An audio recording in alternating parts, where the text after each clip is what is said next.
Céu azul, tudo bem, tudo pronto, vamos decolar. Rádio Cavoque chegando pra conectar você. 24 horas do teu lado. E agora a hora do Rush, né?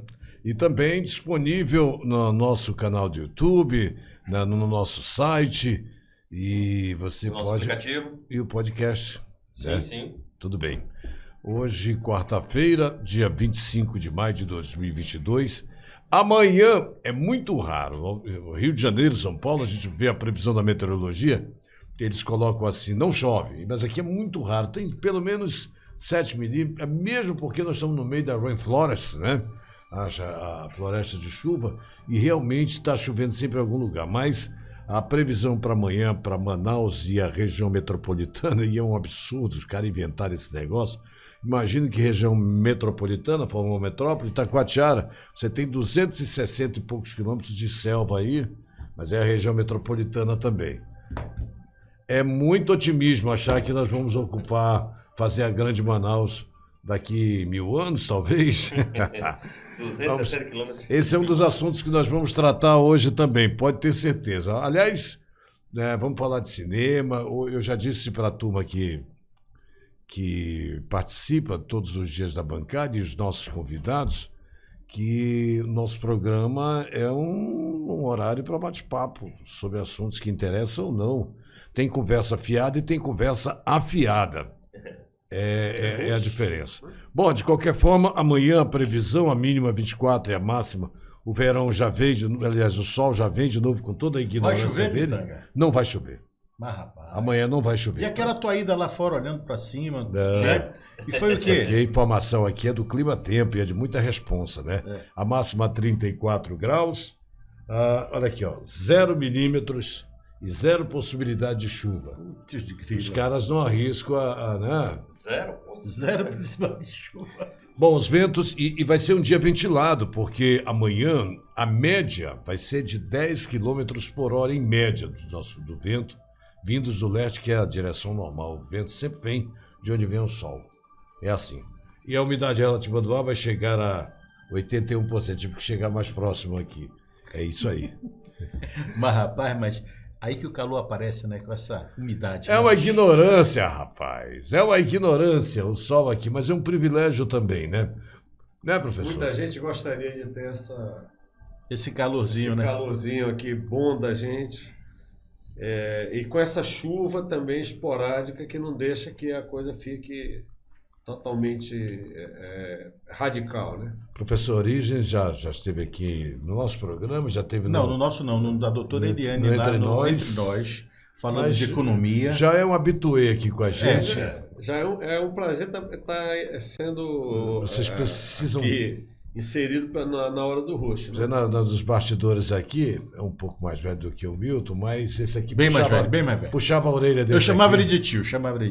Mas pegou uns puxões de orelha? Não, a gente Bastante. boa. Palmadinha na bunda? Não, gente boa, Palmadinha na Bastante. bunda? Não, sempre fui Mereceu. muito boa pessoa, não era, professor? Mereceu Nunca muito. dei problema na As puxadas de escola, orelha. não. Pegou apoio da palmatória. Pena que ele não ficou com a orelha do tamanho da minha, né? Que a minha está sendo escondida aqui pela... Luiz!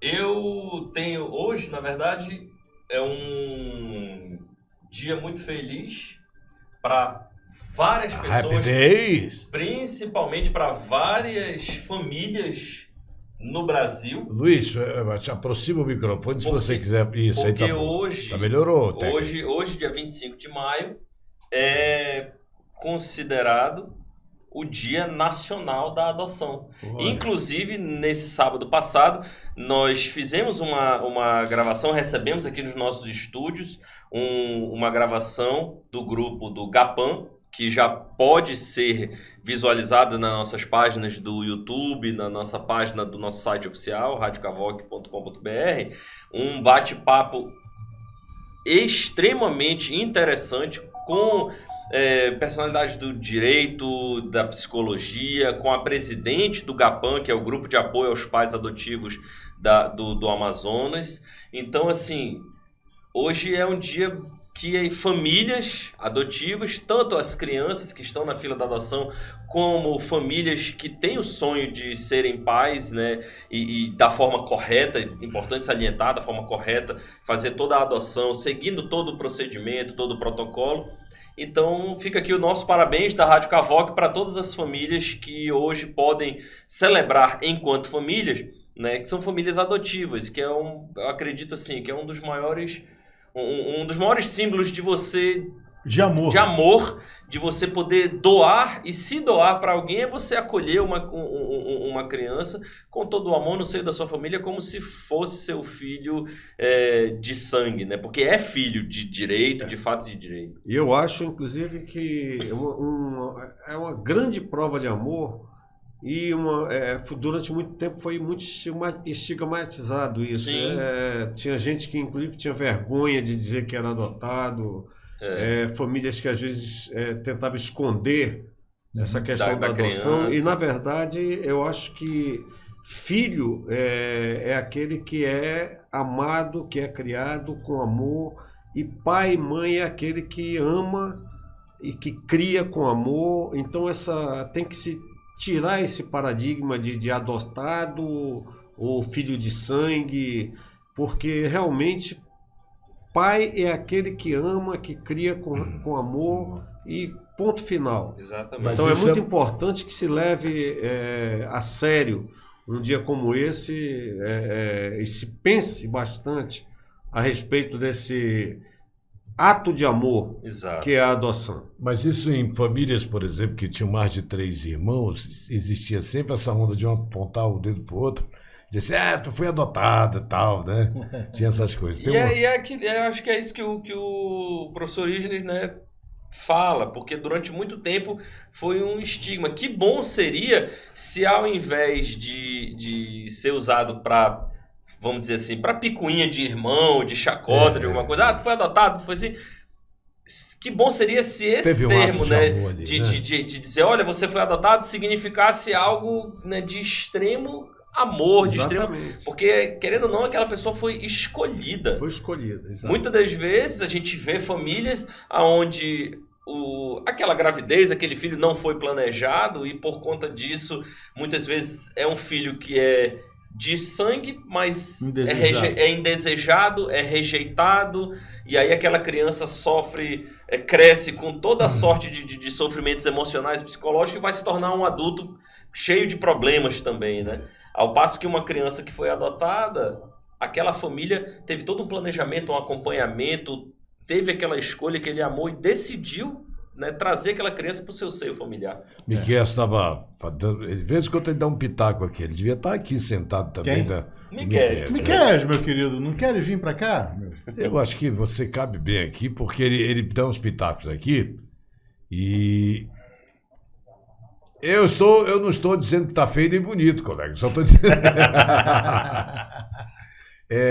Ele estava dizendo que nem sempre como é que é indesejado, mas. Não desejado, mas não programado. Ele falou isso aí. Bom, já que você falou no dia 25 de maio e lembrou que é um dia da adoção, né? Uhum. Eu queria que você pesquisasse aí. Na hora, Para mim, porque tem aquela rua do lado do Cristo, lá, praticamente do lado, na 24 de maio, foi ontem, pô. E eu saí de casa ontem com essa intenção e acabei deixando para depois, né? 24 de maio, aquela rua ali, que sai em frente do Barão ali. Ali é 24 de maio. Pois é, veja por quê. Já aqui na hora, meu amigo. É o dia da infantaria. A data foi escolhida em virtude de Antônio de Sampaio, nascido em 24 de maio de 1810, falecido em 1866. Foi patrono da arma de infantaria do Exército Brasileiro. Mas eu acho pouco ainda para ter o nome da rua, não é brincadeira, pode ser outra coisa. Mas aqui é o que...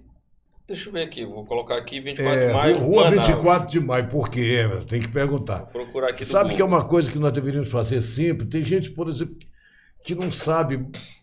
Eu me lembro que isso é importante. Lá atrás, o Arthur Neto, teve aquele acidente ali, que morreu um monte de gente naquele ônibus que bateu num caminhão na saída do Sim. viaduto, né? Sim. Há uns 10 anos, mas 4, 5, 6, não sei.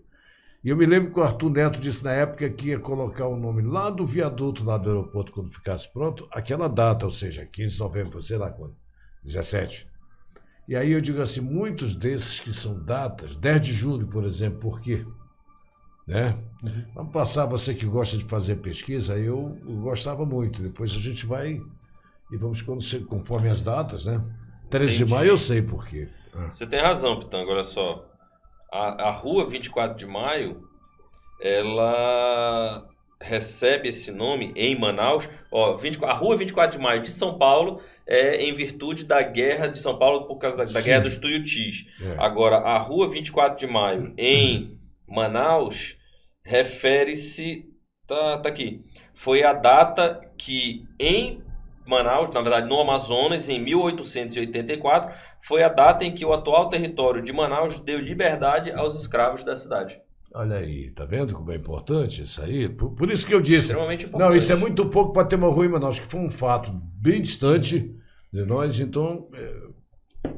Ponto. Muito legal. Bom, vamos começar?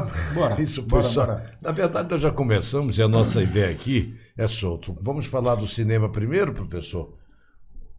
E nós temos assuntos de economia, mas vamos se enfocar também, eu queria saber a sua opinião sobre a questão do turismo no Amazonas, que eu acho que seria uma grande alternativa. E educação. Nós temos discutido muito isso aqui. Turismo, eu acho que seria uma das opções econômicas do nosso estado. Infelizmente, mal gerido, mal aproveitado, e com uma gama de opções que nos traria bastante movimento, não só de pessoas, como de renda também. Na verdade, nunca levaram a sério o Nunca turismo levaram aqui. a Os sério. caras criam uma secretaria, aí depois não é mais secretaria, é agregada a uma outra secretaria. Eles querem mostrar. Não fizeram ainda um planejamento, nem executaram de vez. Eu quero lhe ouvir como economista. Mas Já. você está tocando no ponto-chave. É uma coisa politizada pura e simplesmente. Protocolar. Assim, eles não. Se politiza a coisa e não se faz a coisa tecnicamente, não se leva a sério a nível técnico, a nível, digamos assim, sério do ponto de vista de Até buscar... economicamente. sim, mesmo. é uma das mas a nível principais de buscar indústrias uma que tem. meta. Isso. Eu agora no final do ano, eu estive em Gramado e Canela, e me surgiu uma coisa que eu coloquei nas minhas redes sociais, que eu disse assim: gostaria que os nossos responsáveis por turismo, eu coloquei, inclusive entre aspas, no Amazonas, viessem aqui para aprender como se faz turismo. É impressionante, os camaradas, qualquer tipo de local que eles têm lá, com muito menos potencial. Fica 5 quilômetros de uma do cidade que- da do que a outra e é gente. tudo ocupado ali com Não, detalhes de tudo, turismo. Tudo. Conheço bem, E tudo eles aproveitam para o O turismo.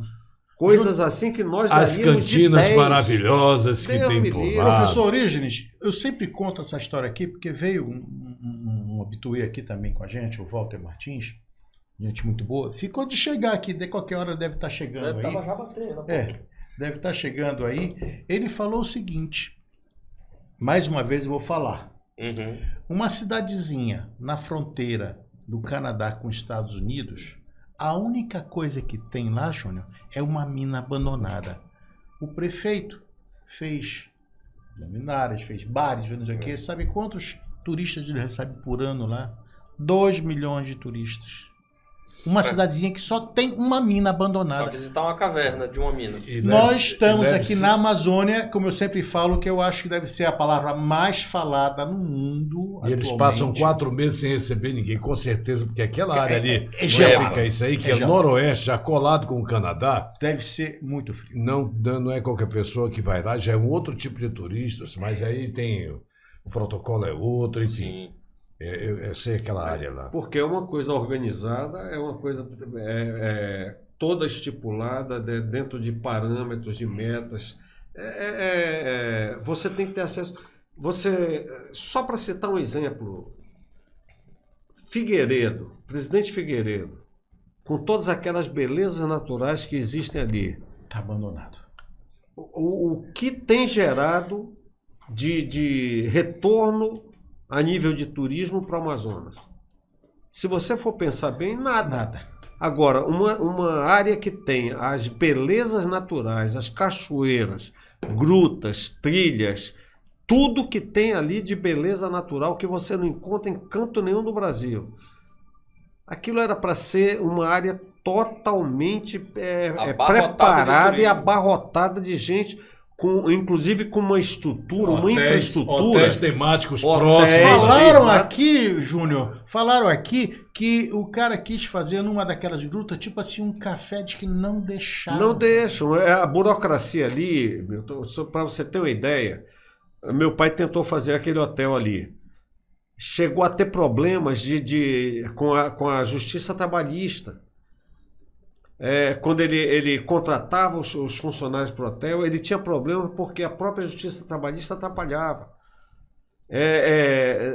Ele, inclusive, era um cara visionário. Ele achava, Eu cheguei aí ele também, achava me que hospedei ia ajudar a população dali, dando emprego. E no final das contas, ele acabou sendo prejudicado porque tinha pessoas que estimulavam os funcionários a dar um jeito de ser demitido para entrar na justiça trabalhista e pedir determinadas indenizações por danos morais, por danos isso, dano aquilo. E a justiça trabalhista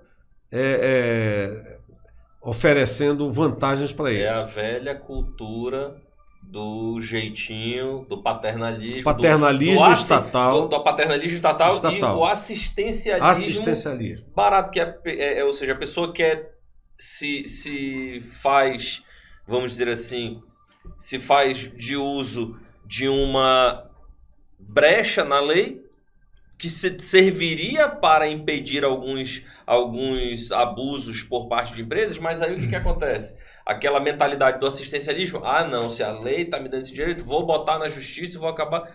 Coisa que não tem nada a ver. O nosso sistema trabalhista, ele já é um impeditivo para muita coisa. Tem grandes empresas que gostariam de investir no Brasil, já não querem porque eles dizem: a mão de obra mais cara do mundo é a brasileira. Não pelo valor do salário, pelo valor dos encargos e dos agregados que se criam em torno do salário. Né? É engraçado que tem tantas taxas e impostos nesse país, e você morou lá, eu fui muitas vezes, passei temporada, nós sabemos, nos Estados Unidos, dar como exemplo os Estados Unidos, eu gosto de usar aquele exemplo. Tá lá o objeto. Eu me lembro que eu fui comprar uma jaqueta uma vez para minha ex-mulher e tava lá $200, uma jaqueta boa, isso foi aí no final dos anos 90. E aí quando eu fui pagar, eu tinha o dinheiro do Hernando Senha, aí rapidamente o caixa? Não, alguém que estava comigo disse: não, rapaz, tem que ter 6%, 7%, né? A taxa. Quer dizer, 5%, né? 6%. Depende do estado. É 6 ou 7%, é um dos dois. Aí ele me avisou assim, aí eu peguei, porque o preço, o imposto, não aparece no preço, no preço que está expondo na vitrine. Você só sabe do imposto quando você vai pagar. Quando você vai pagar, porque você sabe que está pagando, aqui ele está escrito. Bom, aí eu saí dali pensando, isso é único, né? Os funcionários da empresa do meu irmão lá, e o cara uma vez demitiu um camarada lá, e ele chegou, o cara recebeu na sexta-feira, que paga por semana lá, e aí quando foi na segunda, são dois exemplos, o cara chegou no tal fim de semana, tivemos umas decisões lá e decidimos demitir o cara. Ele pegou, deu um documento para ele e disse: olha, não preciso mais ter o serviço. Como ele tinha pago na sexta-feira, ele não estava devendo absolutamente nada para aquele rapaz. Nada. Aquele rapaz foi procurar lá um departamento e que tentaram encaminhar, e enquanto não conseguiu emprego, deixavam ele no salário... No seguro-desemprego. E isso lá só tem direito a seguro-desemprego, sempre que eu trabalhei lá, depende muito do tempo trabalhado, porque se o funcionário... E o tempo trabalhado, é um tempo relativamente grande. Não é que nem aqui no Brasil, que às qualquer vezes tempinho. o funcionário passa uma chuva na 4 empresa, meses, o demora mínimo. 4 meses, aí depois ele faz o que tem que fazer para ser demitido, para botar a empresa na justiça e depender do seguro-desemprego. Porra, aí sacaneia. Mas continua. É, Aí tem o sacanagem. cara Não, foi o lá... que eu estava dizendo é exatamente isso. Essas coisas que acontecem, muitas vezes, que vicia o cidadão, né? Exato. E muitas vezes golpistas, né? Por que essa questão do imposto nosso aqui não fica mais fácil? Já ouvi tantas vezes falar em imposto único, sabe? Por que nós temos tantas taxas, tantos impostos e arrecadação? Sabe que eu acredito? Uma vez eu ouvi alguém dizer que imposto não se deve declarar, deve se pagar. As pessoas declaram, aqui é uma preocupação, como agora, prazo final. O que é de errado no nosso sistema, professor? Agora o economista... O sistema tributário brasileiro é um dos mais complicados e é um dos mais caros que existem no mundo. Infelizmente, a gente tem aí sistemas, taxas e impostos que vêm desde a década de 50, 40, que nunca foram modificados. Pelo contrário, foram sendo agregados mais e mais complicações. E aí vem aquela situação... não se pensou em modernizar o sistema pelo caso, como você falou, do assistencialismo, que infelizmente virou uma cultura, né? E aí o povo que acha que está ganhando com isso, na verdade está perdendo. Porque hoje nós vivemos num sistema em que o mercado ele precisa do investidor. É o investimento que sustenta o mercado. E o investidor não vai entrar num sistema desse, onde fica caríssimo ele manter uma equipe, onde ele sabe quanto ele vai começar a pagar a equipe dele, mas ele não sabe quanto ele vai estar devendo para essa equipe daqui a 10 anos. Isso é verdade. A quantidade de impostos, de problemas que ele vai poder ter com a justiça trabalhista, etc., daqui a 10 anos, ele é incapaz de poder prever. E hoje um bom investidor ele precisa ter consciência de todo esse processo de planejamento, de dívidas, etc. No Brasil isso é impossível. O custo Brasil. Sem falar, professor, que me corrija se eu estiver errado, esse sistema de taxação, de tributação, na verdade, ele favorece a especulação monetária, porque a pessoa que deixa de investir no mercado produtor, gerador de riqueza, que é enfim, o mercado de trabalho como nós conhecemos. Se ele vai tentar abrir uma empresa, eu, enquanto empresário, vou abrir uma empresa, acontece exatamente isso que o senhor falou agora. Agora, se eu quiser pegar esse capital que eu usaria para investir numa empresa, para gerar emprego, gerar renda, gerar produção de bens, se eu aplicar no banco, eu sei exatamente o quanto eu vou pagar de imposto, porque é só aquele imposto sobre o ganho de capital X, e eu sei o quanto eu vou ter de renda. Então, para mim, a matemática fica muito mais simples. Você favorece e eu favoreço a especulação financeira de capital, o que gera uma reação em cadeia dos nossos políticos, que não podem, por exemplo, políticos vamos pegar apenas do setor do braço executivo. Um presidente, um governador, um prefeito não deveria ter participação direta em empresas, porque ele não pode exercer a função, né, de gestor e se beneficiar. O que acontece? Ele participa vamos dizer assim, das manobras e das falcatruas e dos mensalões da vida para levantar aquele recurso, joga no mercado financeiro e ele vai deixar aquele dinheiro lá para quando ele sair do mandato ele tá ok, beleza, legal. Mas o camarada quando assume qualquer mandato, isso é lei, já tem isso aí, ele tem que ser fácil, perde, sai do controle, nós sabemos que é tudo Agamenon, Brasil é a história do Agamenon, né? Então ele passa, não, agora eu já abri mão, eu não tenho mais poder nenhum, mas tá a família, tá o irmão, tá o pai, tá todo mundo. Eu acho que não deveria ter esse tipo de hipocrisia. Duas coisas que eu não aceito. essa coisa do cara diz, não, o cara é presidente de um conglomerado, a empresa, aí ele vira senador, e diz, não, mas eu saí do controle, eu não sou mais nem membro do conselho, mas todo dia, gente que manda lá no conselho, o CEO da empresa vai lá com ele, porque sabe que ele acaba mandando. Nós não deveríamos ter, eu quero lhe ouvir sobre isso, e nós não deveríamos ter essa proibição. Pô, o cara tem que ter responsabilidade de ser o empresário e ser o político. Nós vamos ter que parar de ser babá de marmanjo. Não é assim? Aí eu entro concordando com você. Por exemplo, o presidente dos Estados Unidos, o ex-presidente dos Estados Unidos, Donald Trump, bilionário, empresário. Isso impediu dele ser presidente americano? Não. Outra coisa, pelo contrário, eu acho que o político brasileiro, e qualquer político, ele precisaria provar que ele tem renda, provar que ele tem condições financeiras e capacidade de gestão para poder não depender da máquina pública. Concorrer a qualquer cargo. E aí eles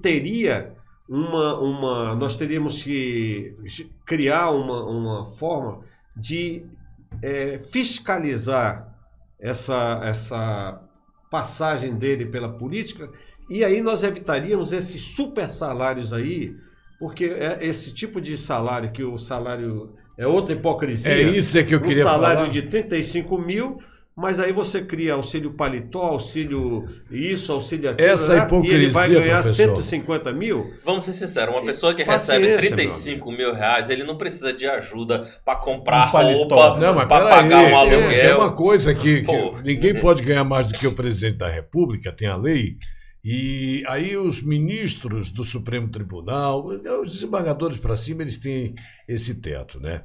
Aí, deputado federal, só que os caras do judiciário, por exemplo, você pega um contra-cheque, de vez em quando espoca um publica ali, o cara, decênio, mais não sei o quê, aí são uma série de vantagens, o salário do cara vai para quase 200 mil muitas vezes. Né? A parte de salários, salários públicos... Só um minutinho, professor, deixa eu só concluir, para o senhor dar o seu parecer. Aí... Começou, por exemplo, na Petrobras, os caras vão contratar um técnico, aí o cara, como sendo funcionário público, não podia ter o salário acima de... E nós sabemos, técnicos que ganham 100, 200, 300 mil reais. A mesma coisa com médicos para ir para o interior, eles não podem simplesmente ter um contrato de 10 mil, 15 mil. Eu ouvi negociação. O cara negociando com o cirurgião, o cara ia para lá para 100 mil reais fora despesas. E esse dinheiro tinha que ir por fora. Porque senão o cara não ia conseguir colocar um médico desse calibre para atender as pessoas lá. E é no mínimo 50 conto que os caras ganham para ir trabalhar no interior. Alguém tem que mudar isso aí. Eu sou assim, bicho, a coisa está proibida, quer mudar, muda a lei. Mas nós vamos falar depois que já está palme dentro da hora da Ave Maria, e aqui o negócio é sério. Todas 6 horas da tarde a gente toca a nossa Ave Maria. Isso é ótimo. Isso é ótimo. A mãe de todos, como eu costumo dizer, ela...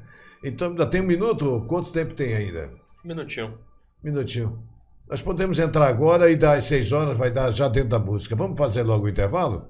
Tá legal. E eu volto já com vocês. Tem muita coisa pra gente conversar aqui. Só assunto interessante. Vamos falar do lançamento do filme o Top Gun 2, né? Muito legal. Tá bom. Muito bacana esse filme. Voltamos já. Cavoc, a rádio web nas mãos de quem sabe fazer. Por isso que o próximo intervalo, vou avisar logo o pessoal da técnica e produção, que nós vamos agora dividir só numa vinhetinha, só para separar os blocos para facilitar depois a edição do podcast, tá? Porque... tem alguns assuntos desses que nem cabe bem do que nós estamos comentando aqui no intervalo, mas é tão bacana essa questão da história. O professor lembrou umas coisas e outra, né? Falando em lembrança, já nós vamos voltar para o assunto que nós estávamos aqui, senão vamos falar do lançamento. Vamos organizar. Qual era o assunto que nós estávamos aqui tocando, que ficou, eu interrompi? Questão dos salários, salários e o porquê. A tributação. Vamos voltar a esse assunto já. Vamos falar do cinema, Milton, agora? Bora. Bom, Vai botar o Vamos, só Vou sair da frente já. vamos só chamar essa vinheta, porque amanhã, hoje, né, como falei, já comemoramos o Dia Nacional da Adoção, e amanhã, nossa rádio Cavoc, que é uma rádio, né, o nome da nossa rádio é vinculado à aviação, amanhã estreia nacionalmente no Brasil a continuação de um filme que eu tenho particularmente como um filme, um dos meus grandes favoritos. Eu gosto de assistir filme antigo. Você não assistiu esse filme no cinema? Eu não assisti porque eu tinha 3 anos de idade. Assisti na sessão da tarde. Algumas dezenas. Aliás, em todas as sessões da Globo passou tudo, E a continuação... E agora tá nos telecines. Não, já saiu até da lista da TNT. Já. Só tá no Netflix. Mas fazendo aqui o jogo. Não, um dia desse estava passando. Vai voltar. Nos canais vai voltar porque vai estar sendo Tom cogitado Cruise como um dos maiores sucessos de 2022. Tom Cruise com a mesma cara. O cara não envelhece, né, bicho? Ele tem a minha idade. Só que eu sou mais bonito. Não, eu sou mais bonito. É verdade. Eu sou mais bonito. Né, professor? Tem um filho meu, o mais velho, quando era magro, diziam que ele parecia muito com Tom Cruise, né? Aí ele dizia, puxou pro pai. Pera aí, que eu não terminei a história. Aí assim, porque ele era baixinho, era também um garoto bonito e tal, e ainda o Ricardo, tá bem gordão. Só que agora a irmã dele disse que ele parece com o Danny DeVito agora. Que é outro baixinho. E bem gordinho. Mas fala aí do Top Gun. Não, então, esse filme, no ano que ele foi lançado, originalmente o primeiro, o Top Gun, foi o maior sucesso de bilheteria Só um minutinho, do ano. Deixa eu ver a técnica. Não, eu vou avisar. Ah, tá legal. Tá bom. Tá certo, então. Já entendi. Ele tá pedindo pra... Não tem roteiro hoje, né? Isso. Só hoje. E quando você falar pra ele dar o play lá... Não, pode deixar que eu aviso. Pode deixar. Só tô falando primeiro para depois a gente deixar o nosso ouvinte assistir. Não é melhor você ir falando e passando? Não, eu não sei se eu vou falar isso, mas então faz o seguinte, Paulinho. Toca o trailer... E aí a gente fala um pouco sobre o filme e sobre todo... Depois a gente comenta sobre isso. Depois a gente comenta sobre como está O sendo o professor gosta filme. de cinema também? Gosto. Então vamos lá, vamos assistir. Então vamos assistir esse trailer. O professor era da época do cinema mudo.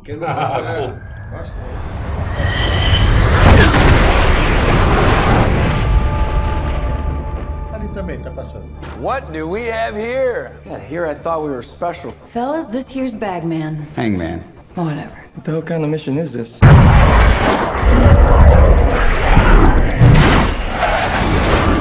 Everyone here is the best there is. Who the hell are they gonna get to teach us?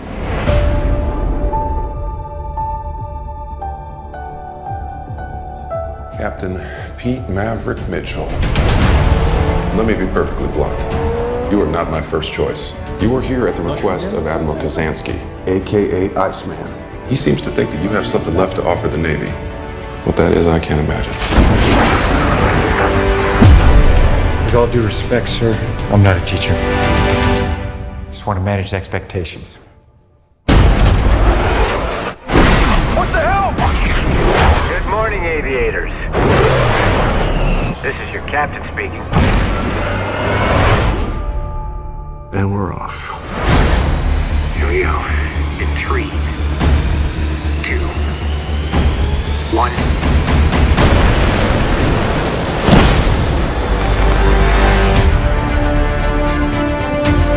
We're going into combat on a level no living pilot's ever seen. Not even him.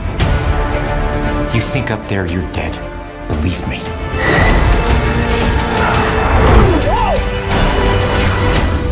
My dad believed in you. I'm not going to make the same mistake.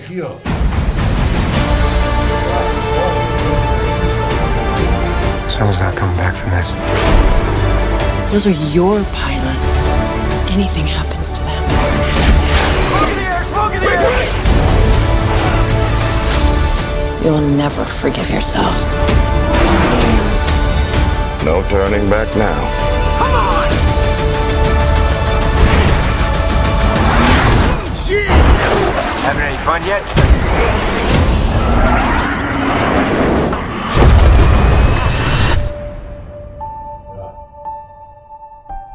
Cara, muito bom. Aí, né? Cara.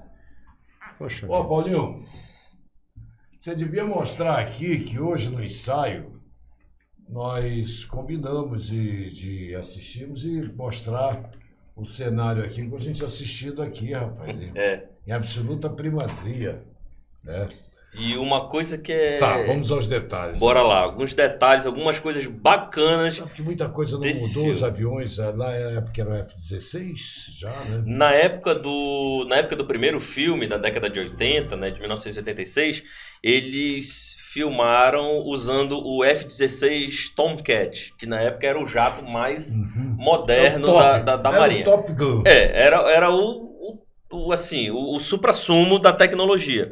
Hoje, eles utilizaram também, hoje que eu digo, esse ano, eles utilizaram os F-14, fazendo uma homenagem ao filme original, mas a grande estrela do filme é o F-18E Super Hornet, que é um jato ele é um pouco maior. É o de ponta, não? É o jato mais moderno que existe hoje na Marinha. É importante a gente salientar que as pessoas acham que, né, quem não conhece, ou quem pode estar assistindo a primeira vez, né, os jovens que não estavam lá naquela época, que as pessoas acham que é um filme falando da Força Aérea. Não é. A Marinha, né, principalmente a Marinha norte-americana, ela tem uma grande gama de jatos à sua disposição e de operações aéreas, porque, enfim, a Marinha opera os porta-aviões. Os porta-aviões americanos são todos da Marinha. Todos da Marinha e com detalhe, com poder de... A Força Aérea, na verdade, é mais poder de administrativa fogo. disso aí. Depende, a Força Aérea, ela tem a superioridade aérea, ela obviamente é algo que é imprescindível em qualquer zona de conflito, zona de combate, mas a Força Aérea, ela utiliza muito mais missões de inserção ou extração, ou seja, quando você precisa lançar tropas no solo inimigo, atrás das linhas inimigas, e também missões de bombardeio, missões de reconhecimento, com aqueles aviões de altíssima capacidade de cobertura aérea. A Marinha, como ela lança os aviões de porta-aviões, ela não pode ter, por exemplo, existe o F-22 Raptor, já existe o F-24, agora os F-18, eles são, inclusive estávamos falando alguns dias atrás aqui no nosso programa, eles utilizam uma tecnologia que agora a nossa Embraer já está querendo trazer para os carros, que é a tecnologia de VTOL, que é o Vertical Takeoff and Landing, que é ele decola verticalmente e também faz o lançamento. Que a Inglaterra já tem há um bom tempo, né? Exatamente. Um fato bastante interessante, assim, falando agora como cinéfilo, né? Quando ele fala, vocês já estão se divertindo, ou então quando ele fala aquela frase, né? São frases que foram lançadas do primeiro filme, e a gente, pessoas que nem eu, malucos, que assistiram quase 100 vezes o primeiro Top Gun, você reconhece essas frases. Ele tá fazendo tá remetendo àquela situação do primeiro filme ainda, quando ele diz, quando você tá lá em cima, e é isso que a gente vê mesmo, né, na aviação.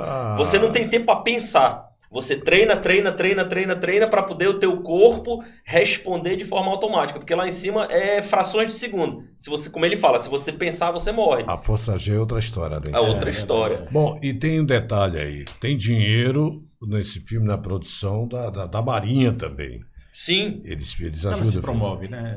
Se promove. E é igual a questão desses filmes que a gente vê, as séries em Nova York, por exemplo. Vamos já voltar para o Top Gun, só para dar um exemplo. A polícia, o FBI, tá sempre... Eles põem dinheiro lá, Com porque certeza. contam a história só coisa positiva, né? E aí vem a corrupção do FBI, que tem também, tem muitos lances lá. Agora, voltando no lançamento, no domingo nos Estados Unidos, que passou no Fantástico. Eles fizeram a pré-estreia, na verdade. Até aqui no Brasil tem e a Marinha salas. fez lá uns voos lá. Fizeram uma super celebração. Né, Qual a expectativa desse filme aí?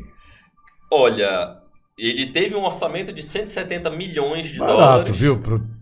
Sim, para as proproporções existem filmes, porque... O tipo de equipamento que eles utilizam, tal, eu acho que tá com um orçamento barato. Mas sabe por que ficou barato, entre aspas? curiosamente falando, e foi uma das vontades do próprio Tom Cruise, que é um dos produtores, e do diretor e dos produtores, ele trouxe o Jerry Bruckheimer, que foi o produtor do primeiro filme, de 1986. O que eles quiseram? Fazer o máximo de realidade possível.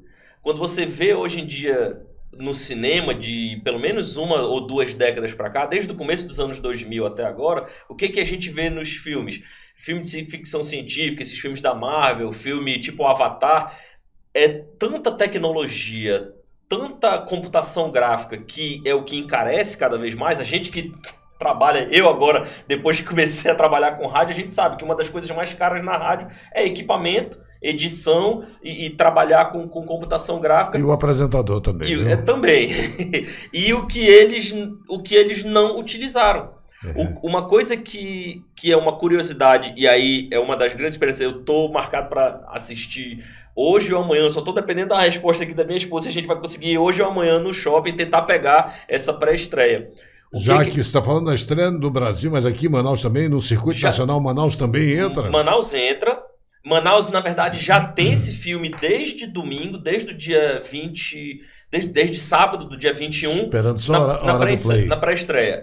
É porque assim, o que acontece? Eles estão com esses 5 dias de pré-estreia, porque eles estão com 2, 3 horários. Aí amanhã os cinemas vão disponibilizar vários horários o dia inteiro, entendeu? Para fazer o final de semana de estreia. Realmente aí vamos ver. Acredito que na segunda-feira do Hora do Rush a gente já vai ter alguns números do quanto ele arrecadou. Mas um fato bastante curioso e bom, que é o que está dando todo esse burburinho de que vai ser um filme maravilhoso, é que, ao contrário do primeiro filme, que na década de 80 não tinha a condição técnica de câmeras, fazer câmera externa e tudo mais, para filmar o pessoal dentro do cockpit do avião voando realmente, nesse todos eles estavam dentro dos aviões dos F-18. Da realidade. As câmeras agora são pequenas. Exato. Eles colocaram, Pitanga, 6 câmeras, olha isso, 6 câmeras no cockpit, câmeras de tecnologia IMAX. Imagina você assistir isso naquela tela gigante. Nós temos 5 câmeras aqui. Nós temos 5 câmeras, mas eles colocaram 6. Na verdade, nós temos 6, olha aí, com a nossa. 6 câmeras. Eles colocaram 6, mas aí é que tá. Eles colocaram dentro do aviãozinho desse tamanho. Tecnologia, cara. Você só assistiu no cinema o Top Gun?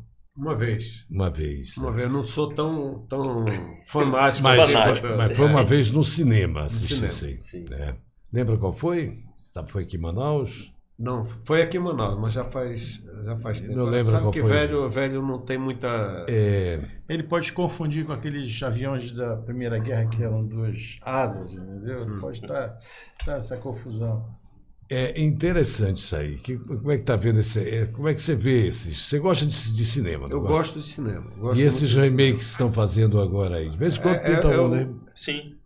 É a mesma coisa que você falou agora. Os filmes atuais usam excesso de tecnologia, né? Excesso de computação gráfica.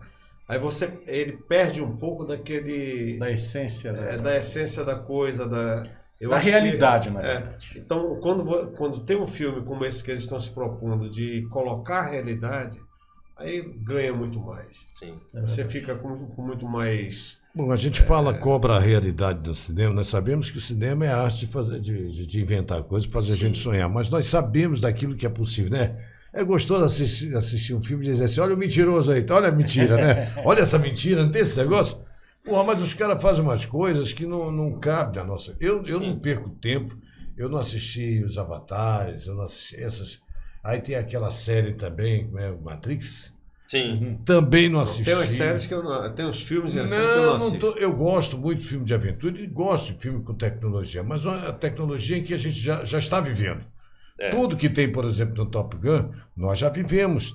As leituras que eles fazem, da possibilidade, do poderio de guerra, que são exatamente essas coisas. Sim. Isso é coisa da nossa realidade hoje.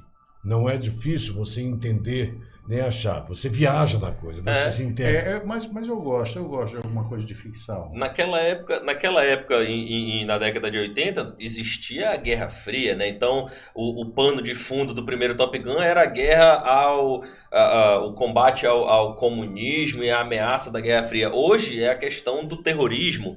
Então, eu também quero ver qual é a narrativa, né? Qual será o enredo do pano de fundo que eles vão colocar. Mas pegando isso que tu falou, Pitanga, existe realmente uma teoria na questão cinematográfica, que é um termo que eles chamam que é a suspensão da crença na realidade. Ou seja, todo ser humano, toda pessoa, quando entra no cinema, ela está predisposta a suspender a sua crença na realidade até um certo nível. Aquela coisa. Até um certo nível. Exatamente. É o que o professor falou. Então, por exemplo, eu sei que aquilo ali é uma historinha, é uma invenção e tal. Eu tenho que estar disposto a acreditar um pouquinho. Você se envolve mesmo. Exatamente. Fica nervoso e tal. Agora, quando você vê, por exemplo, um filme que... Doutor Estranho, por exemplo.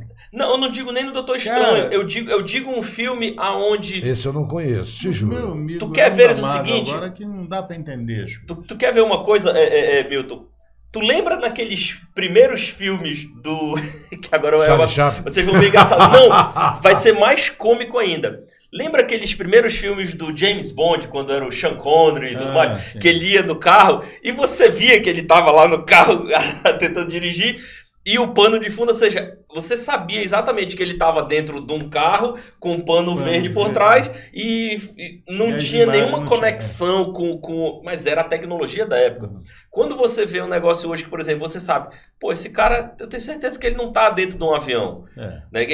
A reação dele, o rosto dele, e foi isso que o Jerry Bruckheimer e o Tom Cruise, porque é caríssimo, para vender a história. Olha só, na década de 80, cada hora de voo de um F-16 Tomcat custava, na época, $10 mil, o que seria hoje algo em torno de uns $40 mil a hora de voo. Isso, e assim, você precisa de 1 hora de voo para gravar 10 segundos de filme. A hora de voo de um F-18 é 3, 4 vezes esse valor. E eles conseguiram 2 F-18, 2 F-16, porque eles disseram, gente, olha, a gente precisa que a reação dos atores, a força G, como o Pitanga falou, seja algo com credibilidade, né? Que seja algo crível, que as pessoas vão olhar e não vão dizer, esse cara tá dentro de um arreio e o pessoal tá sacudindo. Deixa eu fazer uma observação. Você falou agora há pouco dos truques que eram feitos nos anos 60, quando começaram a série, você citou aí o James Bond. E agora é simples. Antes, você não tinha ideia, o que te parecia real era aquilo que você via, porque você... Hoje não. Hoje você já viu tantas vezes essa cena na realidade, em reportagens, documentários e tal, que você sabe que um cara de Fórmula 1 que sobra do capacete, treme, você sabe de tantas e tantas imagens. Então, se eles não reproduzir aquilo que já é de domínio público, eles não vão convencer, não vão envolver o espectador. Exatamente. Um dia desse eu estava revendo uma série que todos vocês viram aqui, Daniel Boone com Fast Packer. Lembra? Que maravilhoso, passava na Bandeirantes aqui. Cara, eu assisto de vez em quando. Cara, mas eram coisas tão bizarras que a gente não percebia, que agora percebe. É tipo assim, ele tava brigando na água, levava um murro, caia na água, quando ele voltava para brigar de novo, ele tava sequinho. Entendeu? Tava sequinho aí, todo piteado já, não sei mais o que. Eu adorava. Eu assisto ainda. Era fantástico, é fantástico. São coisas assim do passado. Olha, você lembrou, tem que falar. A Dani às vezes está assistindo comigo, eu adoro mostrar para ela as coisas da minha infância. A diferença de idade é grande. E de vez em quando ela assistindo os Altons, por exemplo, que tinha aquele Boa Noite Fulano, Boa Noite Ciclano, não me lembro agora o nome dele. Aí eu disse, Dani, ela assistindo, ela olha para mim, de vez em quando alguém cita uma frase, o Mingo, ou a Rebeca, ou alguém lá que está sempre dando uma lição de vida, e ela olha para mim e diz assim, coisas que ela já ouviu sair da minha boca, mas eu disse, não, eu nem lembrava de onde vinha aquilo. Coisas que iam ficando, porque as séries passado, elas te ensinavam o que era certo e o que era errado. Verdade. Hoje não tem mais isso, não. Os caras estão retratando a violência pura e simplesmente. Algumas séries da Universal, por exemplo, como A Lei e Ordem, que eu assisto desde os anos 90, em outras versões, que agora é a Unidade de Vítimas Especiais, eu ainda assisto, acompanho, mas eles estão ali mostrando a violência pura e crua. A luta está em Nova York, quando eles decidiram botar zero, a tolerância zero com a violência. Mas hoje é necessário, porque a realidade está estampada todos os dias na tela da TV. E nós sabemos disso. Se eles não investirem para mostrar para configurar, para conseguir fazer um cenário suficiente para você entender que aquilo está acontecendo, o cara vai para a sala de cinema e não vai se envolver. Verdade. Por isso o investimento. É verdade. Agora, que ficou barato para tudo isso que eles utilizaram. É fácil hoje um filme alcançar a cifra dos 200 milhões de dólares. Até 300 milhões. Tem filmes aí que foram lançados de 280 milhões de E é um investimento nesse nível, é um investimento fácil deles recuperarem. Sim, a indústria do cinema nos Estados Unidos, eles dão. Aí eu te pergunto, será que tem dinheiro do governo envolvido nisso? Tem, claro, tem. Tem financiamento do governo, sim, porque a maioria... Financiamento tem. Financiamento para o retorno. Financiamento tem. Sim. Não dado. Não dá, nem a pau. Financiamento. 99% E aí eu dos gostaria até de tocar num ponto aí que, Fica à já que nós vontade. vamos jogar Claro, para cá, claro. e se é para Só um gente comentário. polemizar... Depois a gente vai falar de educação, doutor. 99% dos filmes norte-americanos, eles têm investimentos, sim, do governo, muitas vezes, porque continua fazendo a propaganda, pô. Do sonho americano, da vida do norte-americano. Claro. Isso é investimento. Mas sempre tem, como é que se diz, aquela contrapartida de dizer o que é certo e o que é errado. Sim, mas a questão é essa. O que justifica Não o é só investimento mostrar é isso. aquele lado que você estava até explicando. E outra coisa, que Milton, só violência, é investimento. O camarada investimento. tem que pagar Tem que o retornar, investimento, é tem que verdade. retornar. Aí eu te coloco uma coisa. Se criou no Brasil essa polêmica, que até hoje ainda se discute, da Lei Rouanet, né? Onde se discutiu tanto isso, tem que ser para divulgar a cultura, mas na verdade nunca serviu para divulgar cultura coisíssima nenhuma. Simplesmente virou um meio de vida, de ganhar um meio dinheiro. de renda para uma elite cultural. Verdade. E na verdade que nem eu chamaria de elite cultural. Porque eu acho assim, nós temos que deixar bem claro o que é cultura e o que é entretenimento.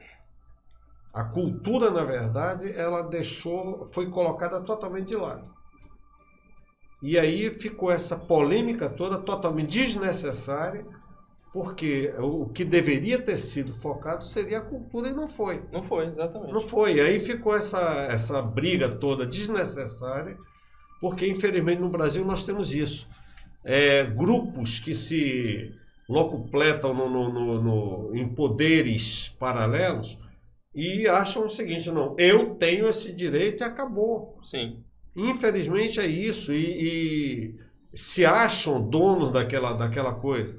É o tal do politicamente correto. Infelizmente, se passou a judicializar coisas em nome da população, em nome da sociedade, criando determinados paradigmas aí, que cá para nós, já que nós temos que lembrar também nosso tempo, eu chegava para você, te apelidava, botava um apelido para você, o camarada botava para mim, etc. Isso era uma coisa normal. Era brincadeira. Era uma brincadeira, e com detalhe, às vezes um aprendizado de vida. Hoje, se você tem um meninozinho na escola ou na rua, ele recebe um apelido, ele sai correndo, chorando para o colinho da mamãe, e a mamãezinha já corre para a mãe do cara, e já leva para processar. Deixou de ser uma coisa normal. Eu acho que as diferenças ficaram mais latentes com isso, sabe? Com certeza. Ficaram, essa questão, né, Pitanga? Se falou em... Tudo que eles fazem para proteger... Obrigado, eu já ouvi, tá? Tudo que eles fazem para proteger essas diferenças, eles acabam. Olha, Aumenta a diferença. eu sou um cara progressista, eu sou um cara de certa liberal e tal, mas algumas coisas eu nunca gostei. Eu já disse aqui algumas vezes, cota racial, porque eu acho que se tiver que fazer cota, vai fazer cota para pobre. Também, concordo. Não por cor. E assim mesmo eu tenho ressalvas, porque tem histórias de... E aí, nessa questão, eu penso, eu não ponho regra nessa questão até da Lei Rouanet, eu acho que ela serviu, ela atendeu muita gente, e lógico, como em todos os setores, muita gente se aproveitou, se lucrou. Mas muito mais gente do que foi não sei, mas eu estou dizendo que a ideia é igual àquela questão que nós estávamos discutindo aqui, que no Congresso, o voto secreto, que muita gente disse que ia acabar, era necessário porque muitos deputados não podiam votar contra alguns poderosos, os caras com risco de vida, e por isso foi criado. A imunidade parlamentar, quando foi criada, era exatamente para dar liberdade para o cara, inclusive sobre crimes comuns, porque às vezes o cara queria fazer uma denúncia séria e, como ele só tinha defesa para aquilo que ele falasse no plenário, os caras armavam um flagrante nele e prendiam o camarada, né? Então, por isso foi. Então as coisas foram. Mas era para proteger o certo, o que é coerente, o que é correto, é que eles criaram algumas coisas que foram mais utilizadas pelos bandidos. Sim. Tá? É por isso que eu digo assim, eu tenho o horror a generalizar as coisas, porque pior do que deixar impune é cometer injustiça. Quando você generaliza, você acaba cometendo injustiças, né? Falando em justiça e injustiça, eu queria, nós vamos voltar àquele assunto dos salários para retomar o caminho, vamos chegar já na educação. Aliás, tudo que nós estamos falando aqui, o programa é extremamente educativo. Pode fazer a vinhetinha agora para separar? Porque antes estava, acho que ainda faltam uns 2 minutos, e voltamos já. Cavoc, a rádio web nas mãos de quem sabe fazer.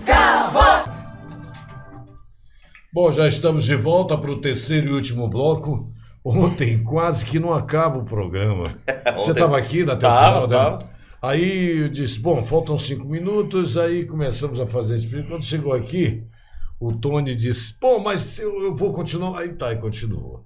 Passou o tempo, passamos 15 minutos e eu dizia, bom, para vocês, aí... Tchau! Alguém disse aqui, falta mais uma coisa. E aí eu tive que dizer, bom, isso vai ficar para outro pôr do sol, nós precisamos ir embora e tal e tal. E não parou não, ele subiu, foi lá no gabinete e começou a contar a história dele lá em cima. Professor, tem acontecido muito isso aqui, esse formato que nós desenvolvemos aqui, deixa as pessoas que... Primeiro que o cara não vem aqui para ser entrevistado, ele vem para bater papo, como está acontecendo aqui. Ele é co-apresentador, né?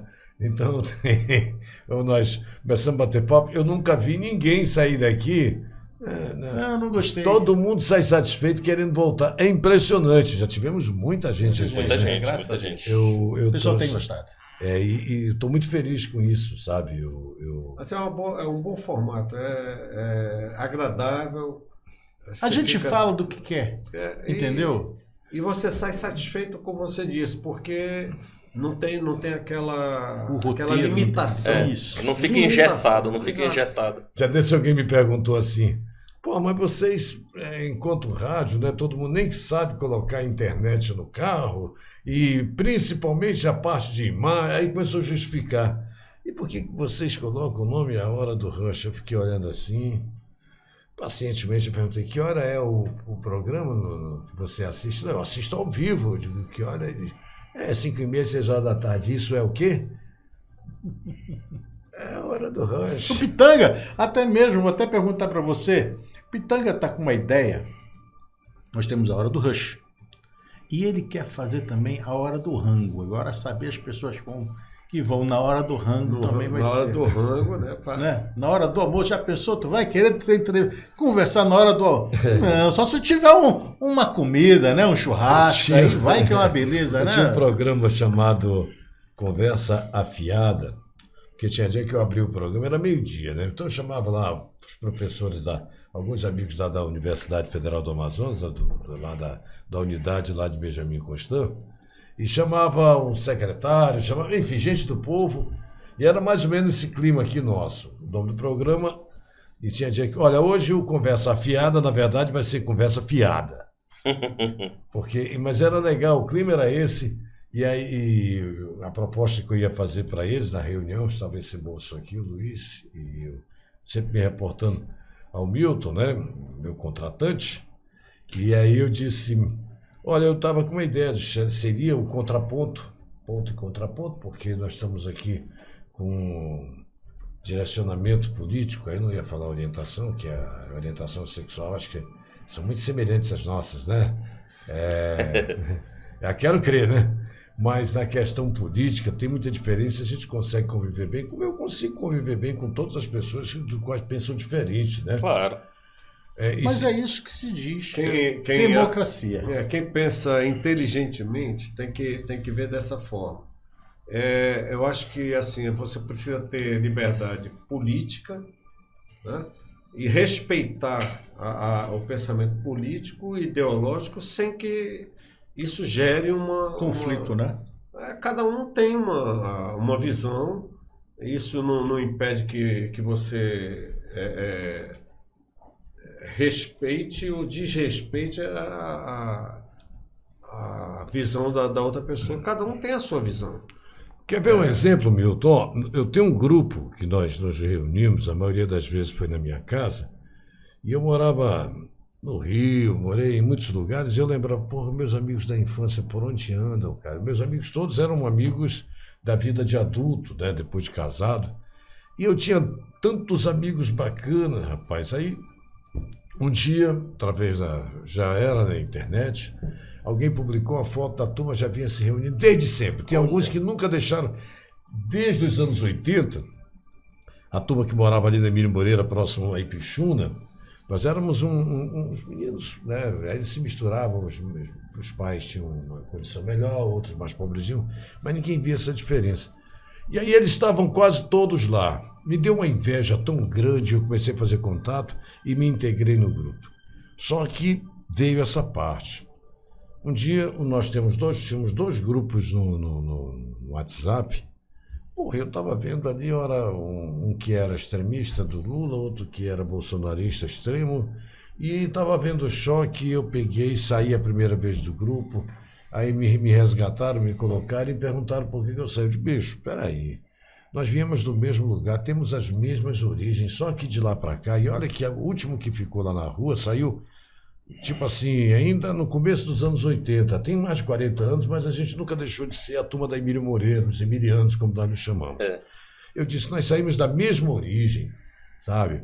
Pais que trabalhavam muito, ninguém tinha o Jefferson Praia, que esteve aqui com a gente um dia desses, que era lá na rua, a família dele era melhorzinha e tal, mas, porra, nós viemos da mesma origem, mas nós seguimos caminhos diferentes e nós somos resultado desse meio por onde andamos. Temos tantos assuntos para tratar, tantas lembranças boas das nossas molecagens. Vamos deixar esse negócio. Já é tolerante a questão do time de futebol, mas é gostoso o sal que se tira um do outro. Mas falar de política aqui nesse grupo, não. Falei e eles pararam realmente, porque tinham dois que já tinham se afastado, estavam com raiva, porque o fulano é não sei o quê. Aí eu disse assim, é um ambiente em que eu sou preparado. Eu tenho uma função aqui, não é esse programa, isso aqui eu me divirto muito. Esse pessoal me chamou para me ajudar a montar a grade de programação, não era, Milton? Era essa a ideia, né? Exatamente. Só que eu acabei entrando, uma das coisas primeiras que eu coloquei foi a questão do jornalismo. Eu sei os investimentos que o Milton está fazendo, eu sei do que eles fizeram aqui nessa estrutura básica que tinha aqui, e eu digo assim, para trazer o pessoal, para fazer o trabalho que hoje nós executamos aqui, nós teremos que ter 4, 5 profissionais. Minha companheira aqui vem comigo mesmo de qualquer jeito, a Dani, passou a fazer a programação musical. Eu passei a formatar o jornalismo, que hoje o jornalismo tem um formato. Desculpa eu estar falando sobre isso aqui. Não, mas isso é muito bom, as pessoas têm que saber. É muito importante. Veja só, nós temos 7 edições de 5 minutos e uma de 30 minutos. Se produz com uma equipe enxuta. E o que é que eu estou fazendo? Eu estou, da minha rádio, das minhas rádios, eu parei de fazer a comunicação lá, por questão do problema dos meus olhos, que eu faço sempre lendo e escrevo, mas passei a me integrar e não quis esperar ficar bom, porque eu achei que esse projeto não podia esperar. Eles estavam, esse moço aqui metendo a mão no bolso, lutando aqui, e estava todo mundo com muita vontade. E eu disse assim, é importante nós termos um jornalismo de qualidade. E nós estamos fazendo Estamos isso. fazendo. Sim. 7h55, 8h55, 9h55, então até às 4 da tarde, 15h55, depois entra às 17 horas. Isso é jornalismo. Isso aqui desse horário é jornalismo. O que o Patrick faz é jornalismo. O que a doutora Eliane faz é jornalismo. O que aqueles meninos do tiro no pombo lá, como é o nome do programa? Direto no alvo. Direto no alvo. É jornalismo, porque nós estamos levando a informação da questão em que nós nos propomos aqui, e eu, como radialista nato, nunca fiz nada na vida diferente, com gosto, trabalhei em outras funções, mas só de profissão, carteira que assinaram lá na primeira vez, tenho 46 anos, e eu estou como se estivesse no começo lá, vibrando com esse pessoal. Então, eu aproveitei para falar agora, porque me ocorreu isso, da felicidade de estar tocando esse projeto e com jornalismo. Eu acho importante, Peter, veja bem, hoje todo mundo fala nesse tal desse radicalismo, essa polarização. Obrigado por ter retornado ao assunto, que eu me empolguei. E é importante quando você fala isso, porque um instrumento como esse que vocês têm aqui, a gente participando, você trazer opiniões diferenciadas, divergentes, inclusive, até mesmo colocando frente a frente. Sim. É mostrar para as pessoas que não tem nada demais você ter essas opiniões divergentes. Diferente, nada demais. E com um detalhe, você discutir respeitando. Discutir mesmo, divergir com respeito. Sim. Porque isso, infelizmente, virou uma coisa difícil de acontecer. Difícil de acontecer. Agora mesmo, já me ocorreu há algum tempo atrás, agora, pouco tempo atrás, por sinal, uma pessoa que foi colocada eu fui chamado para um debate a respeito dessa situação do IPI aí, da Zona Franca. Da Zona Franca, só que a pessoa, ela queria que eu fizesse um comentário favorável à posição que ela tinha tomado, defendia. Contra o Paulo Guedes.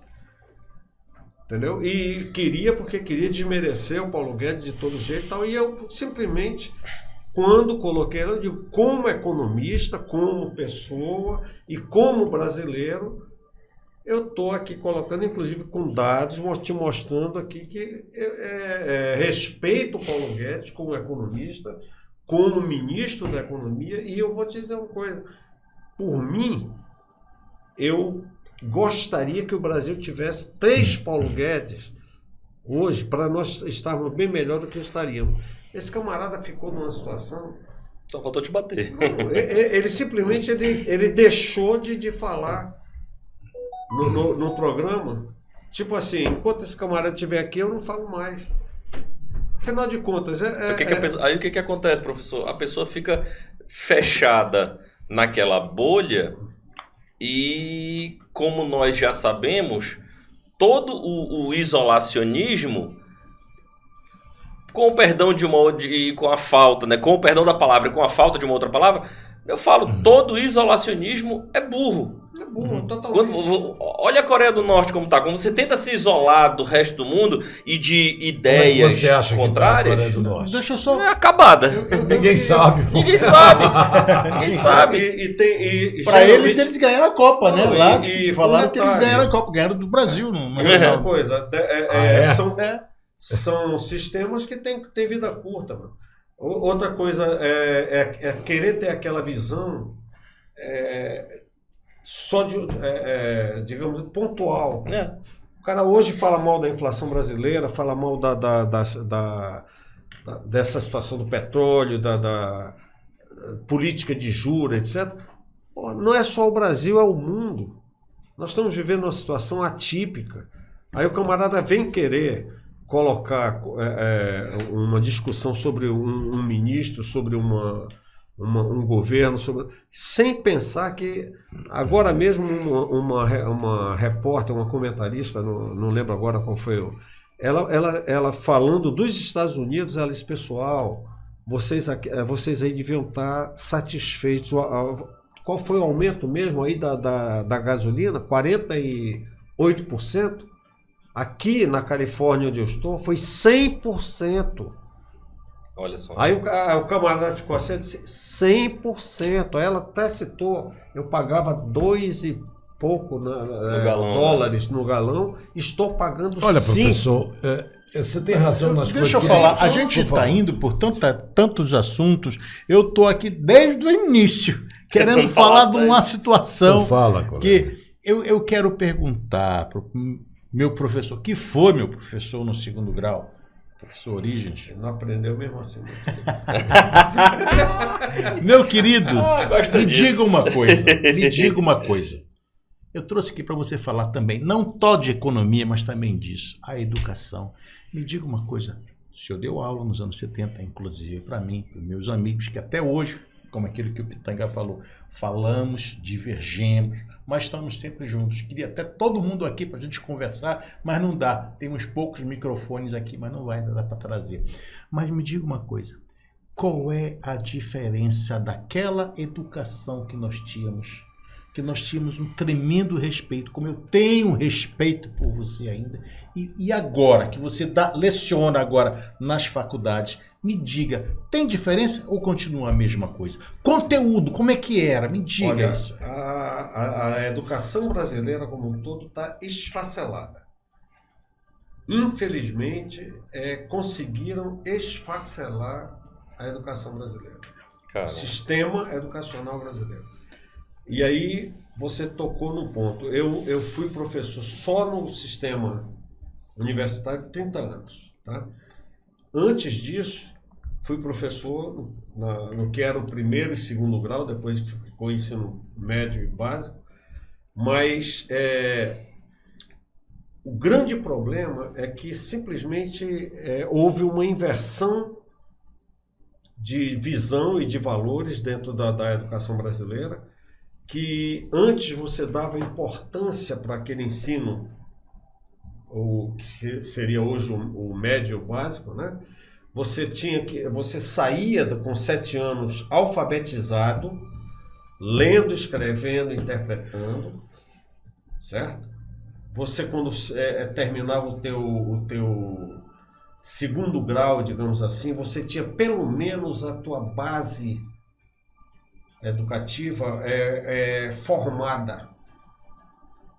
Hoje, o que você vê, você encontra alunos de 7ª, 8ª série que não sabem ler e escrever. Você tem alunos que mal escrevem e leem, mas não interpretam o que leram e escreveram. E com essa política burra de dizer que não pode reprovar um aluno porque vai criar traumas ou coisas parecidas. Politizaram totalmente o sistema educacional e aí vem aquelas metodologias, ideologias educacionais que até hoje se discute, os Paulo Freire da vida aí, os construtivismos e coisas parecidas, que eu não vou nem entrar aqui no mérito do sistema, mas já tive discussões a respeito de pedagogos defendendo, por exemplo, o construtivismo, e na hora em que eu chegava para ele, eu não sou pedagogo, tá? Sou professor por paixão, sempre fui, você sabe disso, me formei em economia, tenho mestrado em administração e sempre gostei de estar numa sala de aula. Mas uma vez numa discussão com um pedagogo sobre construtivismo, que ela defendendo assim aquele construtivismo radical dela, quando eu cheguei, peguei um livro sobre o construtivismo e mostrei para ela que ela estava completamente errada sobre o próprio construtivismo que ela defendia. O pessoal não sabe nem o que está defendendo. Não sabe. É tipo aquele camarada que acontecia muito em sala de aula comigo na faculdade, que o camarada dizia, eu sou de esquerda. Tu sabes o que é? Aí professor, deixa eu lhe falar. Aí eu dizia, vem cá, você sabe o que é ser de esquerda? Não sabe. Então é muito fácil dizer, eu sou de esquerda. Tá, você sabe o que é ser de esquerda? Não. Então, nesse ponto aí, Milton, veja bem, houve um período, aí é uma coisa muito... Nós precisaríamos de uns 2 ou 3 programas para discutir isso. nós tivemos no Brasil um período político em que não interessava a educação ser uma educação evoluída. Que é quando você tem um povo deseducado, é mais fácil você dominar. Exatamente. Então, o que aconteceu? A educação foi para o espaço, Certo. se investiu no ensino superior e muito, e se deixou a base. A educação básica. Deixa eu só lhe dizer uma coisa, falta pouco tempo para terminar, tem 10 minutos praticamente, né, Pitanga?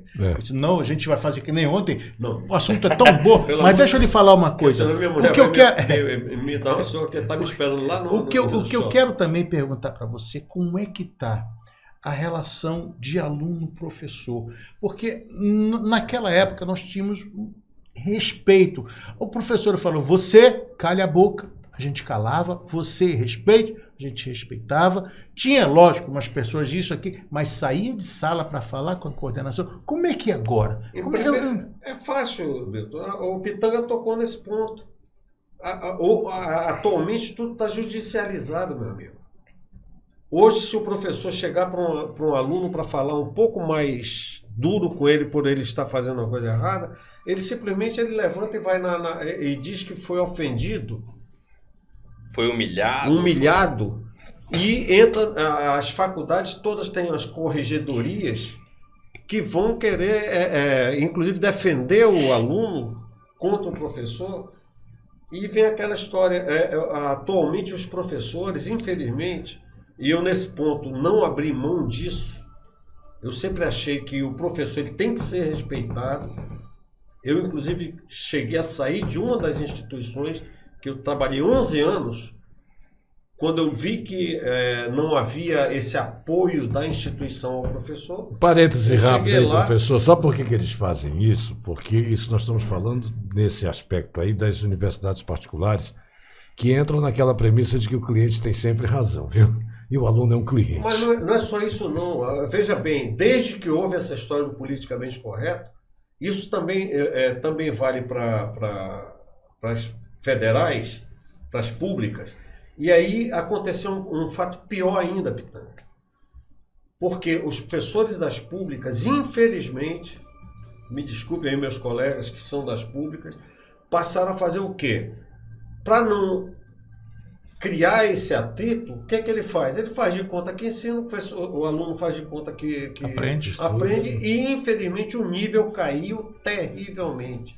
Eu tive casos de alunos de segundo ano de um curso, que eu dava um texto para o camarada ler, texto de uma lauda, um texto para ele ler, quando ele terminava a turma ler, terminava o texto, já tudo bem, leram, dava meia hora às vezes para o camarada ler, leiam direitinho, isso aqui está... Bem, agora aguarde o texto, vamos fazer o seguinte, vamos fazer uma interpretação desse texto. Ficava tudo me olhando assim com aquele ar de... Ou seja, não houve a comunicação. Daquilo que os símbolos para... Não conseguia entender, nem dizer o que ele tinha acabado de ler. Fazer uma análise crítica, né? Sem condições nenhuma. Isso sem contar o lado informativo, tá? O lado informativo, porque isso aí, Deus me livre. Eu dava uma matéria na faculdade que a matéria era exatamente a economia política e econômica do Brasil, e você tinha que ver todos os períodos econômicos e políticos do Brasil desde o descobrimento, né? E começava mostrando que não foi o Cabral que descobriu o Brasil, e isso aí já criava uma polêmica violenta, porque já tem documentos que mostram que o Cabral só veio reconhecer o descobrimento, né? O Brasil foi descoberto 2 anos antes. Mas, quando chegava, principalmente na questão de 64, que entrava aquele velho problema da ideologização das... Se é revolução ou se é golpe. Aí começava aquela história daqueles alunos que tinham sido bem emprenhados pelo... Doutrinado, né? Doutrinado. Aí eu chegava e dizia assim, para evitar o problema, eu chegava e dizia assim, guardem o material, fiquem só com a folha de papel em cima na mesa e uma caneta. Agora guardem o celular para o Dr. Google aí não ajudar vocês. Em primeiro lugar, me responda uma pergunta. Quem era o presidente do Brasil em 64 quando houve a intervenção militar? Ficava aquela coisa. Teve alunos chegando a dizer que tinha sido Lula. Nas vezes que eu dei essa matéria, foram várias e várias vezes. Eu fui professor durante um bom tempo, quase 6 anos. Mas o cara estava brincando, né? Não, brincando não. Acreditava seriamente. Tem gente que seriamente. Aí saía Jânio Quadros, saía Getúlio Vargas, saía de tudo. Foram 6 anos dando essa matéria, no máximo 5 alunos conseguiram acertar que era o João Goulart.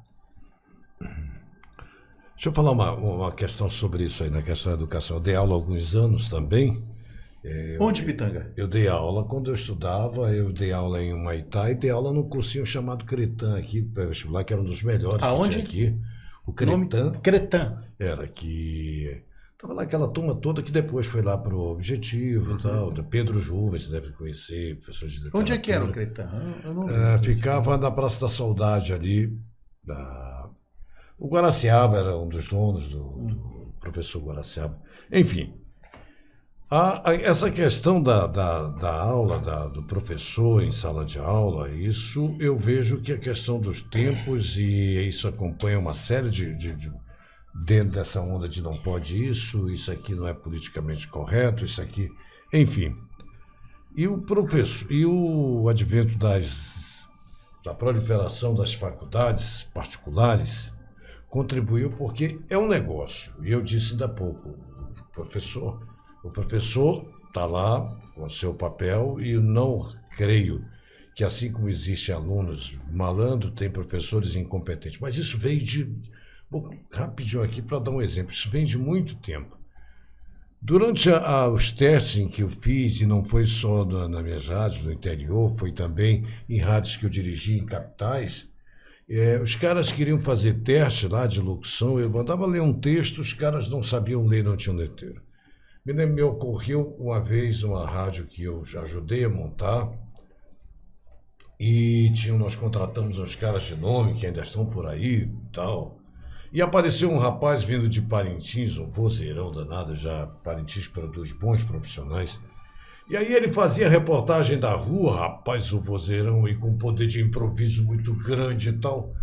E eu estava precisando colocar alguém para fazer esse trabalho que eu faço aqui hoje, do jornalismo, no final de cada hora. Produzi a matéria e tal, escrevi, dei para ele, era na máquina de escrever ainda, né? Eita. Cara... Esse camarada foi para o estúdio, o locutor do horário anunciou, ele entrou. Quando eu vi que ele estava nervoso, mas não era pelo fato de ser estreia. Aí o cara pegava o microfone e detonava e falava, isso aqui, nós estamos aqui, e descrevia tudo. Na hora de ler, Milton, ele disse, ele não sabia ler. Ele não sabia ler mesmo. Nossa. Cara, quando eu vi aquilo ali, eu sentia, por exemplo, o operador sobe o áudio, corri lá, peguei, ele ficou lá. Você devia ter me falado isso, pô. É a questão da leitura, professor. Eu estou falando isso aí, mas os meus irmãos contam para todo mundo que ninguém sabe como foi que eu aprendi a ler, e que desde os 2 para 3 anos ele disse que eles me levavam, porque era um fenômeno uma criança ler, e eu já lia isso. Não me tornei gênio, não, foi só nessa questão da leitura. Mas isso não é nem só falta de leitura. Eu conheço gente que consegue ler um livro por semana, mas aprendeu a ler em silêncio. Quando tem que ler falando, tem dificuldade. E teve pessoas que eu tive que reeducar, treiná-la para ler em voz alta. Então, há um choque da interpretação. Você deu um exemplo muito forte, muito claro, na questão dos alunos. Você deu um texto, eles não conseguiram, porque isso são símbolos que estão ali. E esse símbolo tem que ter um significado. As pessoas não conseguem muitas vezes, mas se você falar aquele texto, ele vai entender. Essa é a dificuldade dos professores que foram formados num período em que não se valorizou que não teve na essência de saber por que o homem desenvolveu a escrita, porque aí só se tornou idioma, né? Sim. Que não conseguiu avançar. Mas aí é que vem a questão do método de alfabetização. Isso. Exatamente. O método de alfabetização. Alfabetizar não é só fazer o camarada aprender a ler e escrever. É ler, escrever e interpretar. Professor, Não pode falar. Professor, o programa está acabando, né, Patrick? O Pitanga. 2 minutos. Não chega a ser ofensa, não. Mas deixa eu te falar. Porque Patrick e Pitanga, o de hoje começa com P, a gente acaba confundindo aqui, falando um com o outro sempre. Deixa eu te falar. Eu gostaria de convidar a tua irmã Cláudia, que é diretora do CIEXU, né, que ela está viajando, não pôde vir, para ela também falar a respeito disso, porque esse assunto é muito vasto. Sim. Aí ela é uma coisa. Está vivendo. Isso, está vivendo. Eu queria saber com ela essa situação, questão, como é que ela está lidando com essa situação. É bom. Tá entendendo? E porque meu filho nos últimos... ela vive é um tipo de... Ela tem uma série de níveis diferentes de alunos. Isso. Seria uma boa opção para vocês, para ela mostrar essa realidade. Isso. A gente Seria quer bom, ouvir né? mesmo essa situação. Final, Milton. Quero só agradecer a presença do meu professor, que foi meu professor mesmo, Não fica repetindo isso, que o pessoal vai dizer, mas como é que Mas ele é meu tio muito velho. Fui professor dele, ele não aprendeu até hoje. Rapaz, olha que eu aprendi. Tá me botando numa situação difícil. Tchau, Mas Luciano. olha, eu só quero dizer o seguinte. Espera que vai chegar a tua A vez gente aí. tá aqui- Espera só um minutinho, o teu período é mais longo. Vamos começar pro Luiz ali. Nossos convidados de honra sempre têm mas o privilégio de vai falar chegar por lá. hoje, claro. Bom, quero agradecer a todos, quero agradecer a mesa, agradecer ao nosso grande amigo Orígenes Martins, agradecer aos nossos ouvintes, a nossa audiência, tanto no nosso aplicativo como nas nossas mídias sociais, no nosso site e nas nossas páginas na internet. E agradecer principalmente a nossa técnica, né? O Paulinho Miquel, que estava aí mais cedo, deve estar ali na outra sala, ou já deve ter ido embora. E dizer que estamos muito honrados, aprendi bastante coisa hoje, como sempre aprendo todos os dias, né? E muito obrigado. Saiba que a porta dos estúdios e da rádio estão sempre abertos para você, meu amigo. Sim, agora. Eu fico muito satisfeito de estar participando aqui com vocês, porque, primeiro, pela presença de todos, pelo fato do Milton aí, que tem, queira ou não queira, tem essa ligação Pitanga que a gente já conhece há bastante tempo. Outros carnavais. É bom a gente participar de um programa nesse estilo, porque a gente conversa sobre coisas diversas e coisas que, como vocês, a gente aprende também.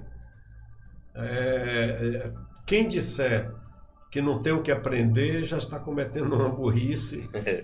Infelizmente, todos nós sempre temos o que aprender. E é muito importante que a gente, além disso, seja aquela pessoa disposta a compartilhar conhecimento. Quando a gente pode chegar, alguém chega e diz, olha, tu podes fazer um comentário, tu podes dar uma entrevista sobre economia ou sobre administração. Eu não me nego, porque eu acho bacana quando uma pessoa confia em você para conversar sobre um assunto. Sim. Eu acho que se eu me negasse por qualquer motivo que não fosse um motivo super importante, eu estaria sendo uma pessoa má. Então, num momento desse, assim, a gente sai daqui, como você disse logo no início, a gente sai satisfeito, a gente sai alegre, sai bastante leve, entendeu? Obrigado. Então, obrigado também aos ouvintes por estar compartilhando com a gente tudo isso e não só agradecer por hoje, mas a qualquer momento que vocês precisarem de mim, eu estou aqui. Tá? Maravilha. Bom, pessoas como o professor Orígenes vem sempre por aqui, porque não é a primeira vez, e é daquele tipo de pessoas que vai participar em outros assuntos, que tem a capacidade também e opinião própria sobre diversos assuntos. Amanhã tem mais, em outro pôr do sol, em outro A Hora do Rush. Obrigado a todos, tchau, pessoal. Obrigado, tchau, pessoal. Cavoque, Cavoc, a rádio web nas mãos de quem sabe fazer.